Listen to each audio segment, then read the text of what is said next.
여러분 안녕하십니까? 이어서 광주 전남권 소식입니다. 이재명 정부의 내년도 예산안이 국무회의에서 의결된 가운데 광주시가 역대 최대 규모인 3조 6,600억 원의 국비를 확보했다고 밝혔습니다. 이는 지난해보다 10% 늘어난 규모로 광주 미래전략산업인 인공지능 2단계 사업비 240억과 도시철도 2호선 공사비 1,665억, 호남 고속도로 확장 사업비 238억 등이 정부 예산안에 포함됐습니다. 특히 광주시가 그동안 유치에 총력을 기울여온 국립현대미술관과 국회도서관 분관 등 3대 국가문화시설 사전 타당성 조사 용역비 16억 5천만 원도 포함됐습니다. 광주시는 국회 심의 과정에서 추가 예산을 확보하도록 노력하겠다고 전했습니다. 전라남도도 내년 정부 예산안에 전남의 국비로 역대 최대 규모인 9조 4천억 원이 반영됐다고 밝혔습니다. 내년 정부 예산안에 반영된 예산에는 무안 여수공항 활주로 등 시설 개선비 96억 원 등의 SOC 사업을 비롯해 신규 사업 49건이 포함됐습니다. 다만 호남 고속철도 2단계 사업의 경우 공사 지연 등의 이유로 건의액의 절반 수준의 국비만 반영돼 현재로선 내년이 아닌 27년 개통이 예상된다며 국회 심의 과정에서 전액 국비 반영을 위해 노력하겠다고 밝혔습니다. 국외 출장비 부풀리기 의혹을 수사하고 있는 경찰이 광주 지역 구의회 3곳을 동시에 압수수색했습니다. 광주경찰청 반부패 경제범죄수사대는 광주 동구와 서구, 광산구 의회에 각각 수사관을 보내 사무국 컴퓨터 등에서 국외 출장비 관련 자료를 확보한 것으로 전해졌습니다. 같은 의혹을 받는 광주시 의회는 이번 압수수색 대상에서는 빠졌습니다.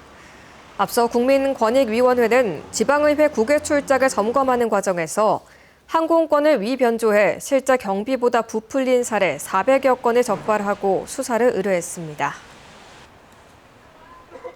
포용 디자인을 주제로 한 2025 광주 디자인 비엔날레가 내일부터 65일 동안 열립니다. 올해 광주 디자인 비엔날레에는 19개 나라에서 439명의 작가가 참여해 디자인을 통해 서로를 인식하고 더 넓은 세상으로 나아갈 수 있는 길을 다양한 작품을 통해 제시합니다. 세계와 삶, 모빌리티와 미래라는 4가지 소주제로 구성된 전시는 기후위기에 대응하는 건축과 이동 약자를 위한 스마트 로봇 체어 등 공동의 문제를 다양한 관점에서 바라본 개선책을 소개합니다.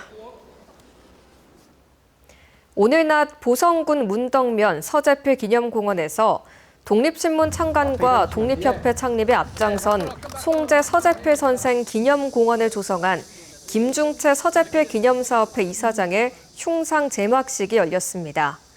광주향교 정규를 역임한 김중채 이사장은 임방울 국악진흥회 이사장도 맡고 있는데 서재필 선생 기념사업에 공을 기리기 위해 이번 흉상 제막이 추진됐습니다. 어제 저녁 8시 20분쯤 순천시 대룡동의 한 펜션 수영장에서 60대 남성이 숨졌습니다. 순천소방서 등에 따르면 펜션 주인의 신고로 수영장에 빠진 남성이 병원으로 옮겨졌지만 숨졌습니다. 이 남성은 펜션에서 일을 해오던 것으로 확인됐으며 경찰은 청소를 하다 수영장에 빠진 것으로 보고 정확한 사고 경위를 조사하고 있습니다. 광주지법 형사 11부 김송현 부장판사는 살인미수 혐의로 구속 기소된 60대 남성 A씨에게 징역 4년을 선고했습니다. A씨는 지난 5월 나주시 빛가람동의 한 공원 앞에서 직장 동료인 B씨의 목덜미를 흉기로 찌른 혐의로 기소됐습니다.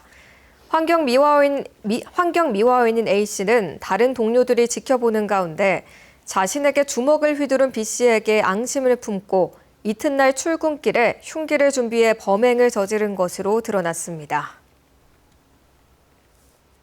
광주지법 형사 6단도 김지연 부장판사는 무고 혐의로 기소된 66살 김모 씨에게 징역 10개월에 집행유예 2년을 선고했습니다. 김 씨는 지난 2021년 11월 A씨의 감나무 밭에 홍시를 훔칠 목적으로 들어갔다가 주인에게 발각돼 붙잡혔습니다.